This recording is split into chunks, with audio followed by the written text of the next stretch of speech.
11 फरवरी हमारा first article. ये article ना हम नहीं पढ़ेंगे, यहाँ से इनडायरेक्टली प्रीलिम में एक मैपिंग का क्वेश्चन बन सकता है। इंडिया एंड श्रीलंका के बीच में जो फिशरमैन का इशू चलता है, ये आर्टिकल उसी को कवर करता है। हम ना मैप देखेंगे इंडिया एंड श्रीलंका के बीच में, हमें यहाँ पे 3 पॉइंट कनेक्ट करते हैं। फर्स्ट आता है पाक स्ट्रीट, दूसरा आता है पाक बे, थर्ड आता है गल्फ ऑफ मन्नार, और यहाँ पे छोटा पॉइंट है कच्छतीवी द्वीप का। अब ना प्रीलिम में क्वेश्चन बन सकता है, ये जो स्ट्रीट दिख रहे हैं, बे दिख रहा है एंड गल्फ दिख रहा है, इसको ना नॉर्थ टू साउथ अरेंज करें या फिर साउथ टू नॉर्थ अरेंज कीजिए, और ये है हमारी इंटरनेशनल मैरीटाइम बाउंड्री लाइन। अब आते हैं सेकंड आर्टिकल पे। ये आर्टिकल काफ़ी अच्छा है, ये कवर करेगा कुछ प्रीलिम के पॉइंट, साथ ही GS2 में IR में क्वेश्चन आ सकता है। इंडिया ना ब्रिज कर सकता है जो गैप है global north and global south के बीच में। ये है ब्रांड लाइन जो डिवाइड करती है ग्लोबल नॉर्थ को एंड ग्लोबल साउथ को। जो नॉर्थ की कंट्री आती है ये मोस्टली विकसित देश है, डेवलप कंट्री है, उसमें आता है नॉर्थ अमेरिका, यूरोप, आशिया की कुछ कंट्रीज, ऑस्ट्रेलिया एंड न्यूजीलैंड। लेकिन ग्लोबल साउथ में आते हैं south African countries, south American, African और आशिया के कुछ कंट्रीज। इंडिया भर सकता है जो गैप है ग्लोबल नॉर्थ का एंड साउथ का। हमने देखा था 9 जनवरी को 18 प्रवासी भारतीय दिवस हुआ था। 18 प्रवासी भारतीय दिवस जो भुवनेश्वर में हुआ था, वहाँ पे हमारे प्राइम मिनिस्टर जी ने एक बात कही। उन्होंने कहा था India today not only firmly assets its own point. हम ना इंडिया सिर्फ अपनी बात नहीं करेगा, लेकिन इंडिया साथ ही लेके चलेगा वॉइस ऑफ ग्लोबल साउथ को भी अपने साथ। उसके पहले 2014 में एक समिट हुई थी, voice of global south summit. वहाँ पे भी हमारे प्राइम मिनिस्टर जी ने सेम बात कही थी। इंडिया ने कहा था, हमारे PM जी ने कहा था, इंडिया एस्पायर है lead require reform in developing countries में। हम ना आपको सपोर्ट करेंगे आपके नए एंड मोर इंक्लूसिव स्ट्रक्चर में ग्लोबल गवर्नेंस के। तो उसी बात पे ये आर्टिकल कवर करता है। जिस तरह से हमारा जो नाम था नॉन अलाइड मूवमेंट, ये ना हमेशा क्रिटिसाइज करता था वेस्ट को या फिर कॉलोनाइजेशन को, लेकिन अभी हमारा जो प्रोग्रेस चल रहा है इंटरनेशनल रिलेशन में नॉर्थ एंड साउथ को ये गैप भरने में, अब ना हमारा मोटिवेशन ये अफेयर नहीं करता है डीकॉलोनाइजेशन के माइंडसेट को, या फिर हम ना अभी स्ट्रॉन्ग क्रिटिसिज्म नहीं करते वेस्ट को जितना नाम में करते थे। अभी हमारा फोकस है, हम इंक्रीज कर रहे हैं अपना प्रेजेंस इन ग्लोबल साउथ में। साथ ही साइमल्टेनियसली हम ना हमारी जो रिलेशनशिप है, जो हमारे ट्रेडिशनल पार्टनर है जैसे US, यूरोप के साथ भी बढ़ा रहे, और नाम में ना हम इनसे दूर रहते थे। हमारा मेन टारगेट है इंडिया के फॉरेन पॉलिसी में हमें काउंटर करना है चाइना का जो ग्रोइंग प्रेजेंस है ग्लोबल डोमिनेंस में। हम देखते हैं अफ्रीका में इंडिया ने भी और चाइना ने बड़ी मात्रा में FDI इन्वेस्टमेंट की है। तो ये दिखाता है, इंडिकेट करता है कि इंडिया भी अपीयर्स हो रहा है रेस विथ चाइना के साथ इन अफ्रीका में। हमारा फोकस रहता है विच already have a significant Chinese presence पे, उसको ज़रा कम करना है अफ्रीका में से। साथ ही जो इंडस्ट्रियलाइज कंट्रीज है बाकी, हम ना उनको साथ में लेके भी अपना काम कर रहे हैं, क्योंकि हमें रोकना है चाइना के राइजिंग इंटरनेशनल फुटप्रिंट को। इसके लिए हमने बनाया है क्वाड पार्टनरशिप। क्वाड में ना 4 कंट्रीज आती है, Japan, India, Australia and US। हमें चाहिए एक free and fair Indo Pacific, ये ना क्वाड का मोटो है, और टैकल करना है चाइना का प्रेजेंस। इंडिया ना ट्राई कर रहा है क्रिएट करने के लिए एक इंडिविजुअल आइडेंटिटी, खुद की पहचान एज अ इमर्जिंग पावर। हमारा जो रास्ता है हमारे डेवलपमेंट का, हम फोकस करेंगे स्ट्रैटेजिक ट्रेड पे, डिफेंस पे एंड हमारे जियो पॉलिटिकल इंटरेस्ट पे। तो जो ग्लोबल साउथ की कंट्रीज होती है ये ना अब भटक चुकी है, उनको ना भ्रम लग रहा है जो आज का इकोनॉमिक डायग्राम चल रहा है, पैराडिग्म चल रहा है, इकोनॉमिक जो पिक्चर चल रही है दुनिया भर में। क्योंकि अगर ग्लोबल साउथ कंट्री को कुछ सपोर्ट चाहिए विकसित देश से, डेवलप कंट्री से या इंटरनेशनल इंस्टीट्यूशन से, तो ना उनके पीछे काफ़ी कंडीशन लगा दी जाती है और वो फंस जाते हैं डेब्ट ट्रैप में। अब डेब्ट ट्रैप क्या होता है, इस पर हमने एक बार बात की थी। साथ ही वो ना अब काम नहीं करना चाहते चाइना के साथ भी और नए वेस्टर्न इंस्टीट्यूशन के साथ में भी, जैसे आईएमएफ या वर्ल्ड बैंक या अदर वेस्टर्न इंस्टीट्यूशन, जो ना आप पे कंडीशन लगा देती है। फाइनेंस तो करती है, लोन देती है, लेकिन साथ ही कंडीशन भी लगा देती है। तो ना इंडिया ये गैप भर सकता है, being a bridge between global north and global south के बीच में। तो क्या हम क्या स्टेप उठा सकते हैं? राइटर ने यहाँ पे कहा है 3 स्टेप आप उठाइए। फर्स्ट आता है इक्वल पार्टनरशिप। हम ना फोकस करेंगे इक्वल पार्टनरशिप पे बाकी अदर डेवलपिंग कंट्री के साथ में। हम ना साथ रहेंगे फ्रॉम अ ट्रेडिशनल पावर के साथ ही। मतलब हम ज़्यादा फोकस नहीं करेंगे, ज़्यादा जोर नहीं देंगे अपने रिलेशनशिप पे। आप इक्वल पार्टनर है ग्लोबल साउथ एंड इंडिया। इसके लिए हमने एक कॉम्पैक्ट किया है, ग्लोबल डेवलपमेंट कॉम्पैक्ट। हमारे एम यहाँ पे हम ना फैसिलिटेट करेंगे ग्रोथ को इन ग्लोबल साउथ में। जो हमारे एक्सपीरियंस है, जो हमारी स्ट्रैटजीज है, ये हम ना शेयर करेंगे इस कॉम्पैक्ट में ग्लोबल साउथ के साथ। लेकिन हम ना यहाँ पे कोई बिग ब्रदर का रोल नहीं करेंगे। हम ना आपको देंगे, हम देंगे, आप लेंगे, ये यहाँ पे नहीं चलेगा। हम अपना मिल के काम करेंगे global south and India. Second writer का कहना है आप ना फोकस कीजिए ह्यूमन सेंट्रिक अप्रोच पे। इंडिया स्ट्रेस कर सकता है more human centric approach to tackle developmental challenge in global south में, जहाँ पे हम रीब्रांड करेंगे ह्यूमन सेंट्रिक डेवलपमेंट को इन ऑर्डर टू फोकस रहेगा बिल्डिंग करना है ह्यूमन रिसोर्स को, ह्यूमन कैपेसिटी को। हम फोकस करेंगे तो टैकल करना हमें फ्यूचर सस्टेनेबिलिटी चैलेंजेस को।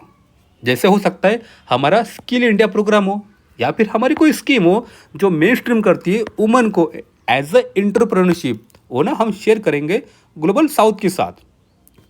Will be attractive for countries in global south, क्योंकि उनकी भी सेम डिमांड है, सेम चैलेंजेस है देयर डोमेस्टिक इंडस्ट्री के सामने। हम हमारा एक्सपीरियंस उनके साथ शेयर कर सकते हैं। उसमें आता है मिशन लाइफ। हम ना इनकरेज करेंगे लो कंजम्पशन लाइफस्टाइल पे। जितना हमें चाहिए उतना यूज़ कीजिए, बाकी आप छोड़ दीजिए किसी और के लिए। हम ना ज़्यादा से ज़्यादा कंज्यूम करना चाहते हैं, उसका निगेटिव इम्पैक्ट पड़ता है ग्लोबल साउथ पे। तो इंडिया ने शुरू किया है मिशन लाइफस्टाइल फॉर इन्वायरमेंट, जिएंगे इन्वायरमेंट के साथ। इसके अंडर में हमारा एक सेकंड प्रोग्राम आता है ITEC, Indian technical and economic cooperation. India क्या करता है ग्लोबल साउथ में ना टेक्निकल एंड इकोनॉमिक सपोर्ट करता है, कोऑपरेट करता है। हम ना वहाँ पे जाके sector specific short term activities करते हैं, जैसे अफगानिस्तान, श्रीलंका, बांग्लादेश, बाकी देशों के साथ। टू असिस्ट कंट्रीज क्रिएट करना है their own institutional capacity to create a better workforce. ये हमारा टारगेट है, हमारा पर्पज़ है ITEC के अंडर में। हम ना कर सकते हैं हमारा जो एक्सपीरियंस है micro, small and medium enterprises में to foster exchange. Third world countries को, ग्लोबल साउथ को हमें शेयर कर सकते हैं हमारे एक्सपीरियंस। साथ ही हम फोकस करेंगे डिजिटल इंफ्रास्ट्रक्चर पे, क्लाइमेट पे, साथ ही एनर्जी सोल्यूशन पे, as well as water and food security are key areas for cooperation. Third point आता है हम बनाएंगे मोर इंक्लूसिव ग्लोबल गवर्नेंस। इसके लिए हमने ऐड किया है अफ्रीकन यूनियन को इनटू G20 में, जब इंडिया G20 का प्रेसिडेंट था 2023 में। तो इंडिया का जो एस्पिरेशन है बनना है स्ट्रॉन्गर ग्लोबल डेवलपमेंट प्लेयर। तो हमें चाहिए कुछ नॉर्म्स, कुछ स्टैंडर्ड, कुछ सिस्टम जो ना हम फॉलो करें हमारे पार्टनर कंट्री के साथ में। मतलब मनमानी कुछ नहीं करेंगे, कुछ नॉर्म रहेंगे, कुछ स्टैंडर्ड रहेंगे, आप फॉलो कीजिए, हम भी फॉलो करेंगे। तो इंडिया का जो एस्पिरेशन है हम बनाएंगे एक वॉइस ऑफ ग्लोबल साउथ की, लेकिन हम ना सुनेंगे एक अच्छे लीडर की तरह उनकी बात भी। ये आर्टिकल काफ़ी बढ़िया था। अब आते हैं इस न्यूज़ पे, PM इंटर्नशिप स्कीम। यहाँ से ना प्रीलिम का क्वेश्चन बन सकता है। ये स्कीम आती है कॉर्पोरेट मिनिस्ट्री के अंडर में, कॉर्पोरेट अफेयर्स। हमारा एम है हम प्रोवाइड करेंगे internship to to 1 crore youth के लिए। ये स्कीम शुरू हुई थी 2024 में। यहाँ पे ना जो टॉप की 500 कंपनी रहेंगी वो ना ट्रेन करेंगी, इंटर्नशिप देंगी 1 करोड़ यूथ को, जहाँ पे ना उनको मिलेगा पर मंथ 5,000 का स्टाइपेंड। इस पे कुछ सेक्टर कवर होंगे जैसे मैन्युफैक्चरिंग, सर्विसेज एंड अदर भी। अब आते हैं इस छोटी न्यूज़ पे। अभी ना पार्लियामेंट में एक बिल आ रहा है जो सॉल्व कर सकता है डिस्प्यूट इन्वॉल्विंग एयरक्राफ्ट। मतलब कोई एयरक्राफ्ट की कंपनी होती है, वो ना किसी से लीज पे एयरक्राफ्ट को ले लेती है, तो दोनों में जो डिस्प्यूट होता है ना, अब वो बिल इसी को सॉल्व करेगा। बिल इन पार्लियामेंट जो रिकोगनाइज करता है इंटरनेशनल ट्रीटी। अब ना इंटरनेशनल ट्रीटी भी क्वेश्चन बन सकता है ऑन रिजोल्यूशन ऑफ डिस्प्यूट जो रिलेटेड हो रिकवरी ऑफ एविएशन एसेट का, जैसे एयरक्राफ्ट एंड इंजिन्स जो डिस्प्यूट होता है बिटवीन एयरलाइंस एंड जोन को लेजर पे दे देते हैं। इस बिल का नाम है protection of and enforcement of interest in aircraft object bill 2025। हम ना जो इंटरनेशनल ट्रीटी है ये उसको रेटिफाई करेंगे। ये उसका टारगेट है to implement convention on international interest in mobile equipment 2001 का, और उसी को कहते हैं Cape Town convention CTC and उसका प्रोटोकॉल। अपना ये जो इक्विपमेंट का कन्वेंशन है एंड केप टाउन कन्वेंशन है, इसको पूरे हो गए 25 ईयर, तो हो सके प्रीलिम में क्वेश्चन बन जाए। अब आते हैं इस न्यूज़ पे। अभी ना सुप्रीम कोर्ट में एक पिटिशन आई है। उनका कहना है जो MP MLA उनको जेल हो जाती है किसी क्राइम के लिए, वो अपनी सज़ा पूरी कर लेते और फिर ना चुनाव लड़ते और फिर मेंबर होते हमारे पार्लियामेंट का या फिर स्टेट लेजिस्लेटिव असेंबली का। क्यों ना आप उनको हमेशा के लिए बैन कर दो।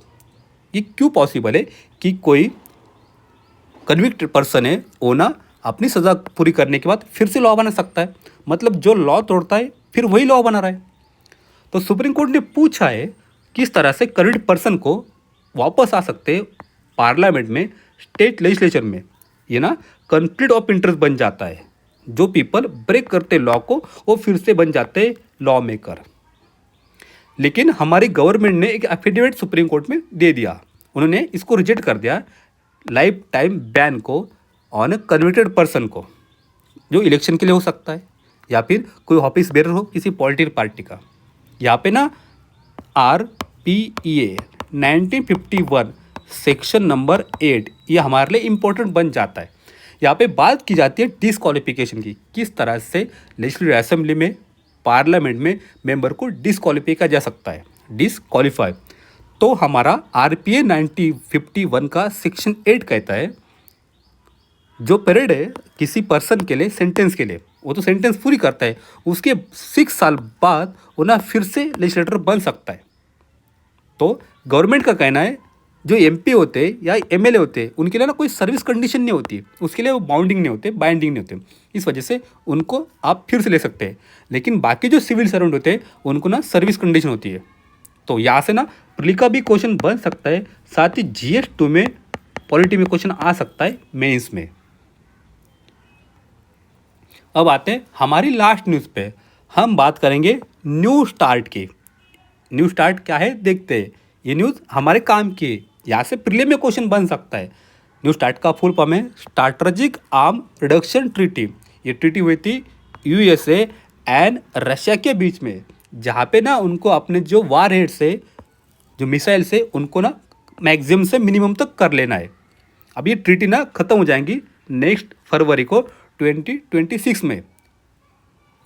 तो फिर से नई ट्रीटी लानी है नहीं लानी, इस पे भी इशू चल रहा है।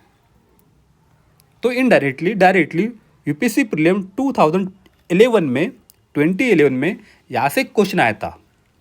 क्वेश्चन काफ़ी सिंपल था, हमने अभी जो देखा वही है। उन्होंने पूछा New Start treaty was in news, क्या ट्रीटी है बताए। हमने अभी देखा एक bilateral strategic nuclear arms reduction treaty है between USA and Russian Federation. इसमें डीप में जाने की जरूरत नहीं, क्वेश्चन सिर्फ इतना ही पूछेगा न्यू स्टार्ट है क्या। आज के लिए इतना ही है। इसकी PDF आपको टेलीग्राम चैनल पे मिल जाएंगी, जिसकी लिंक डिस्क्रिप्शन बॉक्स में दी है। Thank you.